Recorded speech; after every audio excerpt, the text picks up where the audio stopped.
Hello students, welcome back to my channel math study hut. कैसे हो बेटा आप सारे? तो आज हम क्या स्टार्ट करने जा रहे हैं? एक्सरसाइज 1.2 नंबर सिस्टम की। ठीक है, क्लास 9 नंबर सिस्टम की एक्सरसाइज 1.2 हम स्टार्ट करने जा रहे हैं। ठीक है, अगर आपने ये वीडियो से पहले वाली वीडियोस अगर नहीं देखी है मेरी, उसमें मैंने एग्जांपल्स करवाई थी। अगर आप वो एग्जांपल्स की वीडियो देख लोगे ना तो आपके लिए ये फर्स्ट सेकंड क्वेश्चन आपके लिए एक्सरसाइज 1.2 का ईजी हो जाएगा। ठीक है, चलो हम समझते हैं। Every irrational number is a real number. कहते सारे इर्रेशनल नंबर क्या रियल नंबर होते हैं? हमने बताना है, ट्रू और फॉल्स में आंसर देना है। ठीक है, और हमने अपने आंसर को जस्टिफाई भी करना है, उसका रीज़न देके भी बताना है कि वो क्यों ट्रू, अगर ट्रू है तो वो क्यों ट्रू है, अगर फॉल्स है तो वो क्यों फॉल्स है। ठीक है, चलो हम स्टार्ट करते हैं। हमें पता है जो इर्रेशनल नंबर्स होते हैं, इर्रेशनल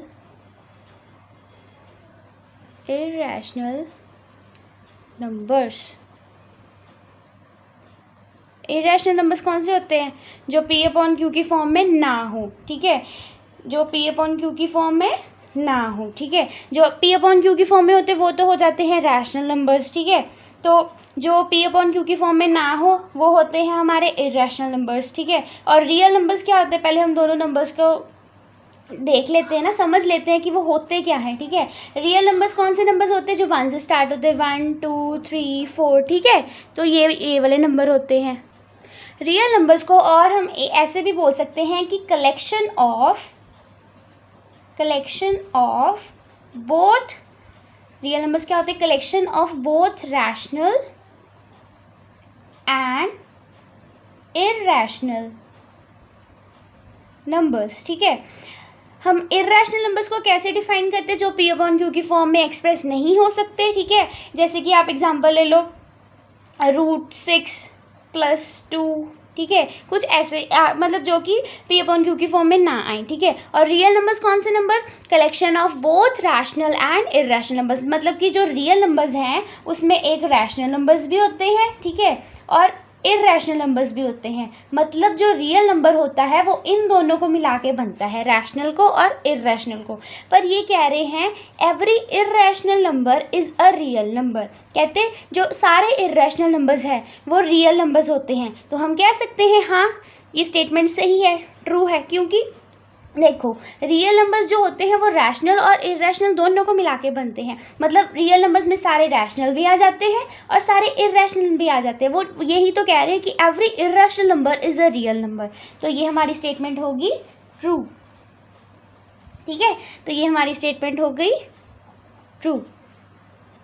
और हमें रीज़न भी पता लग गया कि जो इर्रेशनल नंबर्स होते हैं वो ये वाले नंबर्स होते हैं जो पी अपॉन क्यू की फॉर्म में एक्सप्रेस ना हो सके। और रियल नंबर्स कौन से होते हैं? जो रैशनल और इर्रेशनल से बने होते हैं। या फिर इसकी एक और डेफिनेशन है जो 1 2 3 मतलब जो कि 1 से स्टार्ट हो और इन्फिनिटी तक जाएँ। ठीक है, हम यहाँ पे कौन सी वैलिड होगी कि वो दोनों रैशनल और इर्रेशनल दोनों को मिला के बनते हैं। ठीक है, इसलिए हमारा ये स्टेटमेंट होगी true. Every irrational number is a real number. अब चलते हैं नेक्स्ट पार्ट पे। ओके, नेक्स्ट पार्ट देखो, every point on the number line is of the form √m where m is a natural number. Statement को ध्यान से समझो पहले। वो कह रहे हैं every point on the number line is of the form √m। आपको पता है ना नंबर लाइन कौन सी होती है? बीच में 0 आता है, इधर पॉजिटिव इंटीजर्स चलते हैं। ठीक है, इधर नेगेटिव इंटीजर्स चलते हैं। कहते every point on the number line is of the form √m। कहते जितने भी पॉइंट नंबर लाइन पे जब हम प्लॉट करते हैं वो कौन सी फॉर्म में होते हैं? √m की फॉर्म में। Where m is a natural number, जहाँ पे m जो होता है नेचुरल नंबर होता है। नेचुरल नंबर्स कौन से होते हैं? जो नेचुरल नंबर्स कौन से होते हैं? जो 1 2 3। ठीक है, 1 2 3 ऐसे इन्फिनिटी तक जाते हैं। ठीक है, सॉरी बेटा, ऊपर वाले क्वेश्चन में थोड़ी मिस्टेक होगी। रियल नंबर्स की ये एग्जांपल हम ले सकते हैं कि 1 2 3, ये 1 2 3 से स्टार्ट नहीं होते। सॉरी बाय मिस्टेक मैंने बोल दिया। नेचुरल नंबर्स होते हैं 1 2 से स्टार्ट, मतलब 1 से स्टार्ट। ठीक है, जो इन्फिनिटी तक जाते हैं। और रियल नंबर्स की एग्जांपल में हम बोल सकते हैं 1 2 3 वगैरह वगैरह कुछ भी। ठीक है, और वो कौन कौन से रियल नंबर्स होते हैं? जो रैशनल और इर्रेशनल दोनों को मिला के बने होते हैं। पर जो नेचुरल नंबर्स होते हैं वो 1 से स्टार्ट होते हैं और इन्फिनिटी तक जाते हैं। आपको पता है ना नेचुरल नंबर 1 से स्टार्ट होते हैं और होल नंबर 0 से स्टार्ट होते हैं, ठीक है। इंट्रोडक्शन वीडियो में मैंने सारा आपको क्लियर किया है, अगर आपको देखनी है तो मैं लिंक डिस्क्रिप्शन में दे दूँगी, ठीक है। तो इसकी हम अब इसको करते हैं सॉल्व।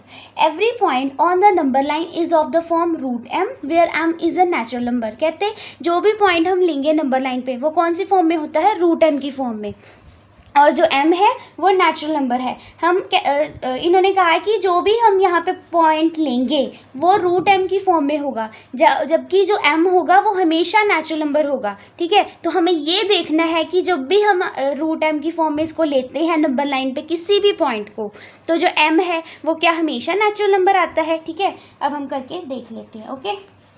एग्जाम्पल लेते हैं पहले इसको समझने के लिए। सबसे पहले एग्जाम्पल देखो, रूट एम में लेना है ना, रूट एम में हम यहाँ पे ले लेते हैं रूट 9 को, ठीक है। तो रूट 9 का क्या आ जाएगा, 3। रूट 9 के स्क्वायर क्या बन जाता है, 3, ठीक है। तो ये हमारा आ गया 3 जो कि m की फॉर्म में आया, रूट m का m बना दिया ना हमने, तो रूट 9 क्या बन गया, 3 जो कि नेचुरल नंबर होता है। 3 क्या है, नेचुरल नंबर है ना।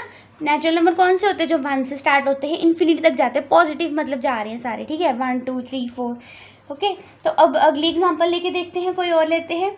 लेट इट बी रूट 2, ठीक है। हमने रूट 2 ले लिया। जब आप रूट 2 को निकाल लोगे इसका आंसर आएगा 1.414। आप निकाल के भी देख लेना, आंसर ये आएगा जो कि एक नेचुरल नंबर नहीं है, नॉट अ नेचुरल नंबर। तो यहाँ पे हमारी स्टेटमेंट गड़बड़ी कर गई, क्योंकि देखो उन्होंने कहा था रूट m की फॉर्म में जो भी किसी पॉइंट को हम नंबर लाइन पे लेते हैं उसका जो m होता है वो हमेशा नेचुरल नंबर होता है, ठीक है। तो यहाँ पे तो ये स्टेटमेंट फॉल्स होगी, क्योंकि ये जो हमारा पॉइंट आया, जो m आया हमारा, ये m है ना, ये रूट m था, ये m आया हमारा, नेचुरल नंबर नहीं आया। तो यहाँ पे ये स्टेटमेंट हो गई हमारी फॉल्स। अगर पेपर में भी बेटा ऐसे क्वेश्चंस आ जाए तो आप एग्जांपल देके उनको ऐसे वेरीफाई करके आ सकते हो, ठीक है, पूरा पॉइंट। तो अब हम चलते हैं थर्ड पॉइंट पे, ओके। थर्ड पॉइंट देखो, every real number is an irrational number. पहले हम दोनों नंबर्स को समझते हैं। रियल नंबर कौन से नंबर होते हैं, मैंने आपको अभी पीछे बताया था। रियल नंबर में कौन कौन से नंबर आते हैं, ये किसको मिला के बना होता है, रैशनल और इर्रेशनल को, ठीक है। जो रियल नंबर होता है वो इन दोनों को मिला के बना होता है, rational plus irrational. Real number includes rational numbers as well as irrational numbers, ठीक है। हम एग्जांपल लेते हैं रियल नंबर्स की, इसमें इर्रेशनल नंबर्स भी आ जाएंगे। देखो रूट 2 आ गया, रूट 5 आ गया, ठीक है, 0.102, कुछ भी। रैशनल में आप 2 ले लो, 6 ले लो, ठीक है, 84/9 ले लो, कुछ भी आप ले सकते हो, ठीक है। रैशनल भी आए और इर्रेशनल भी आए, ठीक है। उसके बाद रियल नंबर्स को हमने कर लिया डिफाइन, और इर्रेशनल को देखते हैं। इसका जो फर्स्ट पार्ट था उसमें इसका ऑपोजिट पूछा हुआ था पूरा, उसमें पूछा था every irrational number is a real number. अब इसमें इसका उसका ऑपोजिट पूछ लिया है, every real number is an irrational number. Irrational numbers कौन से नंबर्स होते हैं, can't express in the form of P/Q, जो P/Q की फॉर्म में एक्सप्रेस ना हो, ठीक है। जो P/Q की फॉर्म में एक्सप्रेस नहीं होते वो होते हैं हमारे इर्रेशनल नंबर्स, ठीक है। इसकी एग्जांपल लेते हैं। देखो इर्रेशनल नंबर्स कौन से होंगे, पाई हो गया हमारा, रूट 3 हो गया, 5 + √2 हो गया, ये सारे इर्रेशनल नंबर्स होते हैं, ठीक है। तो देखो रियल नंबर जो होता है वो रैशनल और इर्रेशनल को मिला के बनता है, ठीक है। पर जो इर्रेशनल नंबर है उन्होंने कहा है देखो every real number is an irrational number. ये स्टेटमेंट फॉल्स होगी, क्योंकि देखो रियल नंबर में सिर्फ इर्रेशनल नंबर थोड़ा ना होते हैं, वो कह रहे हैं कि सारे रियल नंबर इर्रेशनल नंबर होते हैं, पर सारे रियल नंबर इर्रेशनल नंबर थोड़ा ना होते हैं, उसमें तो रैशनल भी होता है, क्योंकि रियल नंबर दोनों को मिला के बनता है ना। तो ये स्टेटमेंट होगी हमारी फॉल्स। यहाँ पे हम साइड पे नीचे लिख भी देते हैं, every irrational number is a real number, every irrational number is a real number, जो हमने फर्स्ट पॉइंट में प्रूव किया था। Every irrational number is a real number, हर एक इर्रेशनल नंबर, हर एक रैशनल नंबर रियल नंबर होता है, but every real number is not an irrational number, क्योंकि उसमें दोनों नंबर्स इंक्लूड होते हैं, is not an irrational number. ठीक है, तो यहाँ पे हमारा फर्स्ट क्वेश्चन फिनिश हो गया। अब हम चलते हैं सेकंड क्वेश्चन पे। चलो नेक्स्ट क्वेश्चन देखो, are the square roots of all positive integers irrational. ध्यान से समझना क्वेश्चन को। Are the square roots of all positive integers irrational, कहते जो सारे पॉजिटिव इंटीजर्स जाते हैं इधर जीरो से, जो राइट साइड पे होते हैं, पता है ना आपको नंबर लाइन पे, वो होते हैं हमारे पॉजिटिव इंटीजर्स। कहते हैं उनके स्क्वायर रूट क्या हमेशा इर्रेशनल होते हैं? इफ़ नॉट, अगर नहीं, give an example of the square root of a number that is a rational number. कहते अगर नहीं, अगर वो जो पॉजिटिव इंटीजर्स होते हैं ये वाले जीरो के जो इस साइड होते हैं नंबर लाइन पे 1 2 3, ठीक है, इनके स्क्वायर रूट्स कहते क्या हमेशा इर्रेशनल नंबर होते हैं? अगर नहीं होते तो हमें आप प्रूव करके बताओ कि कहाँ पे रैशनल होते हैं, हमें एग्जांपल दो। ठीक है, तो अब हम चलते हैं, हम देखते हैं क्या होता है। मुझे भी नहीं पता, देखो हम सॉल्व करते जाएंगे, हमें आंसर्स पता चलते जाएंगे। ठीक है, सबसे पहले हमने देखना है, पॉजिटिव इंटीजर लेना है, उसका स्क्वायर रूट लेना है। सबसे पहले हम पॉजिटिव इंटीजर देखो क्या लें, √4 ले लें। √4 का क्या आ जाएगा? 2 आ जाएगा स्क्वायर रूट, जो कि होता है रैशनल। 2 रैशनल नंबर होता है ना, देखो 2 को 2/1 लिख सकते हैं, P/Q की फॉर्म में एक्सप्रेस हो सकता है, तो ये होता है रैशनल। ऐसे ही अगर हम √9 ले लें, √9 क्या आएगा? 3 आएगा, जो कि रैशनल होता है। ठीक है, फिर से रैशनल हमारा आ गया। 3 को भी हम 3/1 लिख सकते हैं, P/Q की फॉर्म में एक्सप्रेस हो गया। तो hence the square root of positive integers 4 and 9 are not irrational. ठीक है, देखो हेंस, लिखो बेटा, hence the square root of positive integers 4 and 9 are not irrational. वो कहते हैं ना, मोस्टली केसेस में देखो इर्रेशनल ही आएंगे। अगर हम ले लें √2 का, ले लें √2 की, अगर पीछे मैंने आपको वैल्यू बताई थी 1.414, ठीक है, तो ये तो इर्रेशनल आ रही। मोस्टली बेटा जो पॉजिटिव इंटीजर्स का हम रूट लेंगे ना, पॉजिटिव इंटीजर्स का जब भी हम रूट लेंगे, मोस्टली केस में वो इर्रेशनल आएगा स्क्वायर रूट। ठीक है, मोस्टली केसेस में वो क्या आएगा? इर्रेशनल। बट हमें वो केस लेके उनको प्रूव करना था जिसमें वो रैशनल आ जाए, ताकि हम यहाँ पे लिख सकते, यहाँ पे अब देखो उन्होंने क्वेश्चन पूछा था ना, are the square root of all positive integers irrational, तो हमारा आंसर क्या आएगा? हम आंसर लिखते हैं no, the square root of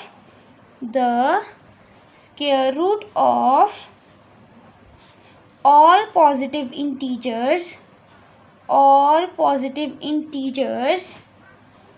are not irrational, कि सारे वो इर्रेशनल नहीं होते, कुछ कुछ रैशनल भी होते हैं, जैसे हमें इनको ऊपर बता दिया है √4 √9। ठीक है, ऐसे ही अगर हम √16 लेते तो वो 4 पे चल जाना था, ऐसे उसका भी रैशनल आ जाना था। तो मोस्टली भी हम क्या कह सकते हैं कि दोनों, मतलब कभी रैशनल आता है कभी इर्रेशनल आता है। हमने बस उनको एग्जांपल देके समझाना था कि कैसे। ठीक है, तो हमने यहाँ पे बता दिया उनको कि कैसे रैशनल आ रहा है कहीं कहीं, और ज़्यादातर इर्रेशनल ही आता है। ठीक है, तो अब हम चलते हैं थर्ड क्वेश्चन पे। ओके, थर्ड क्वेश्चन देखो, show how √5 can be represented on the number line. हमें उनको √5 नंबर लाइन पे लोकेट करके बताना है कि वो कैसे लोकेट होगा। ठीक है, तो ये क्वेश्चन होगा स्टेप बाय स्टेप, तो आप मेरे साथ स्टेप बाय स्टेप आगे चलते जाइए। हम जैसे स्टेप लिखेंगे वैसे ही नंबर लाइन पे उसके आगे प्रोसीड करते जाएंगे। ठीक है, तो सबसे पहले नंबर लाइन के लिए स्पेस छोड़ दें, उसके बाद से हम यहाँ पे स्टेप स्टार्ट करते हैं। स्टेप नंबर 1 देखो, स्टेप नंबर वन क्या है? Let line AB of 2 unit on the number line. ठीक है, सबसे पहले वो कहते हैं AB लाइन लेनी है हमने 2 यूनिट की नंबर लाइन पे। ठीक है, सबसे पहले हम यहाँ पे नंबर लाइन बनाते हैं। हमने यहाँ पे नंबर लाइन ऐसे बनाई, ओके, ऐसे, यहाँ पे हमारे 2 यूनिट्स कंप्लीट हो रहे, तो हम इसको ले लेते हैं लाइन को ए बी, जो कि है 2 यूनिट्स की। कितने यूनिट्स की?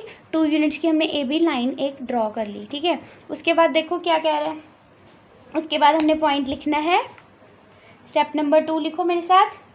Step number 2, at B, B पे हमने क्या करना है, draw a perpendicular, draw a perpendicular line, draw a perpendicular line BC of length 1 unit. यहाँ पे हमने क्या करना है, एक परपेंडिकुलर लेना है बी पे, ठीक है, जो कि 1 यूनिट का लेना है। तो हम यहाँ पे परपेंडिकुलर बना दें इसका, 1 यूनिट का लेना है, ठीक है, बी पे लेना 1 यूनिट का, यहाँ पे बन गया, ठीक है। तो इस पॉइंट को हम ले लेते हैं सी, BC लाइन पे लेना था ना, 1 यूनिट आ गया ये लाइन, ठीक है। तो अब हम क्या करना है, स्टेप नंबर 3, स्टेप नंबर 3 देखो क्या है, ज्वाइन, ज्वाइन AC। हमने क्या करना है, ज्वाइन AC, हमने A और C को ज्वाइन कर देना है। यहाँ पे देखो A और C को ये ज्वाइन कर दिया हमने, ये ऐसे, ठीक है, AC को हमने ज्वाइन कर दिया। उसके बाद क्या करना है, स्टेप नंबर 4 देखो। Step number 4 is now ABC is a right angled triangle. वो कह रहे हैं अब ABC एक राइट एंगल ट्रायंगल बन गया है। तो इस पे हम क्या करेंगे, by applying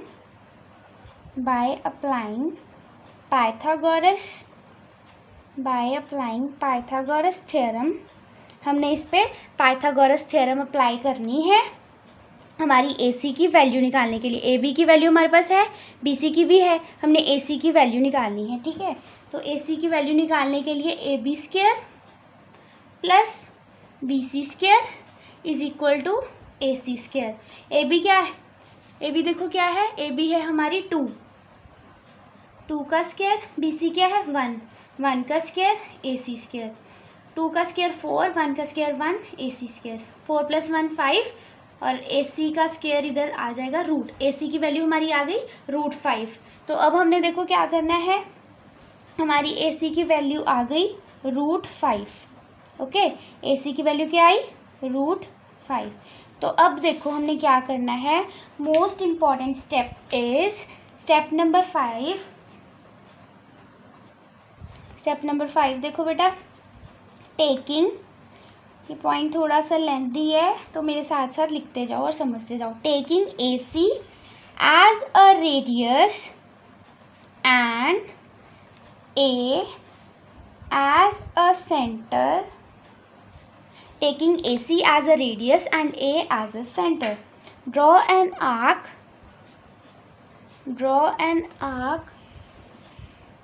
touching the number line, the point at which number line get intersected, by an arc is at √5 distance from A, because it is a, बस और थोड़ा सा लिखते जाओ, it is a radius of circle whose center was A. Thus √5 is represented on number line. Finish.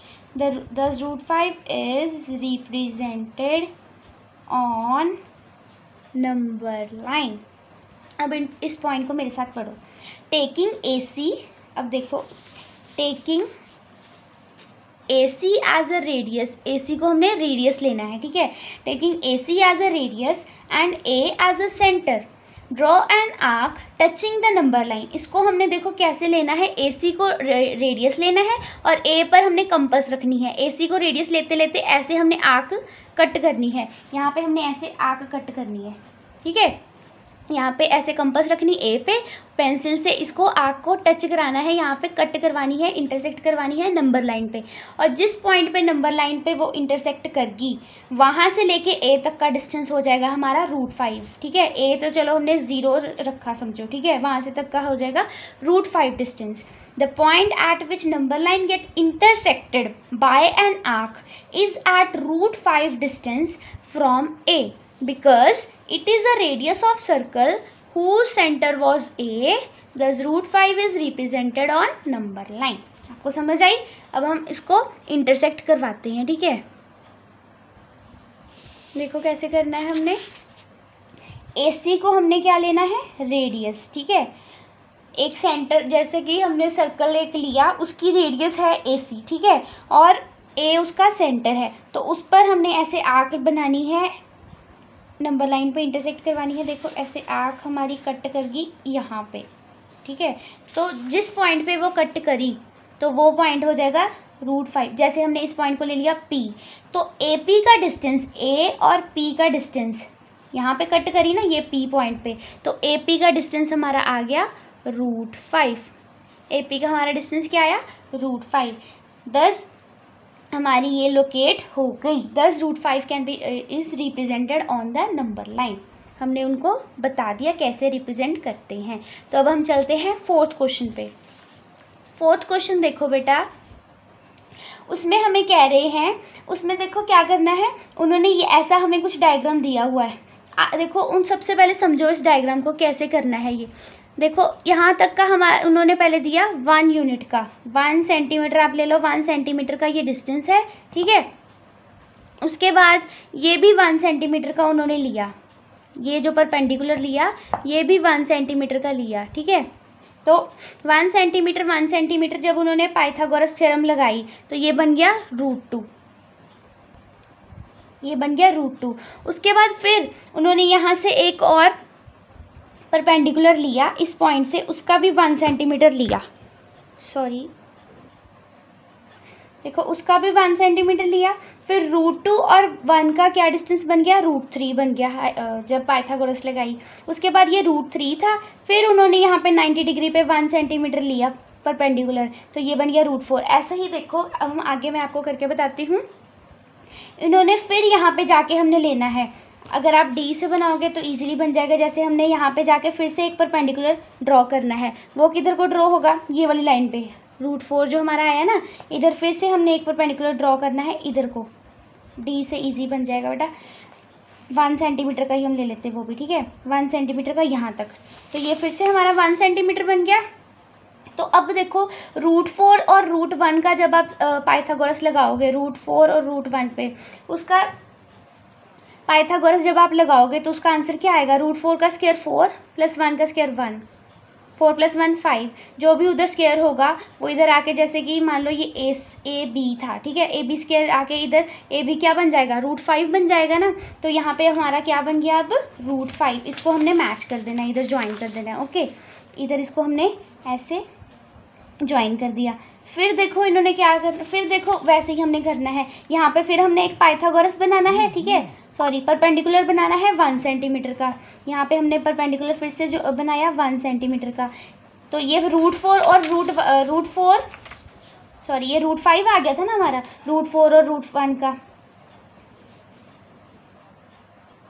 हमारा √4 और √1 का hypotenuse √5 आया था ना। ऐसे ही √5 और √1 का क्या आ जाएगा, √6। आप निकाल के देख लेना, ठीक है, ऐसे ही एक आ जाएगा √6। फिर देखो हमने क्या करना है, यहाँ पे जाके फिर से हमने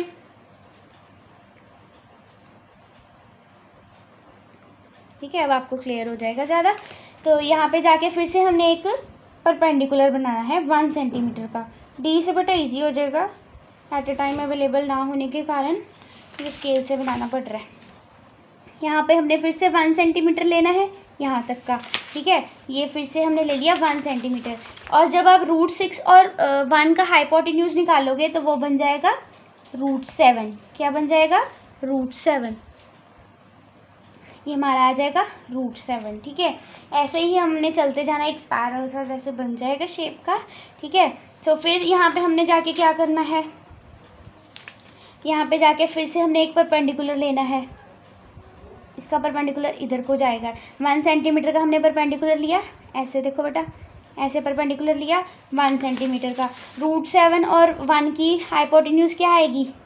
√8 आ जाएगी। ठीक है, ऐसे ये चलता जाएगा। ठीक है, तो यहाँ पे हम इस वीडियो को एंड करते हैं। आगे मैं आप कर ही लोगे। Thank you so much guys.